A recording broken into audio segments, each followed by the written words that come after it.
ব্যাপারটা কত মায়না দেবে কি না দেবে কিছু জানলি না, আর তুই রাজি হয়ে গেলি? ও বাড়া মায়না না দিলেও আমি কাজ করব।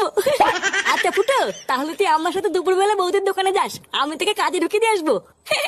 আরে বাড়া হ্যাঁ রে বাড়া হ্যাঁ, যাবো যাবো, চাপ নেই।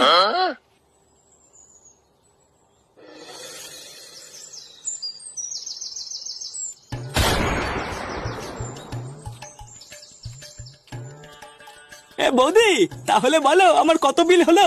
তোমার ওই তো দুটো বেগুনি 10 টাকা আর দুটো আলুর চপ 10 টাকা, 100 টাকা হয়েছে গো। এই রে বৌদি 100 টাকা খেয়ে ফেললাম। হ্যাঁ গো, এটাই তো আমার চপের গুণ, কখন যে কত টাকার খেয়ে ফেলবে বুঝতেই পারবে না।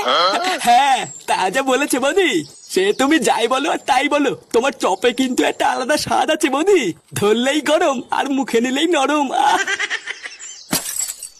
আরে চোদন ল্যাংচা, বৌদি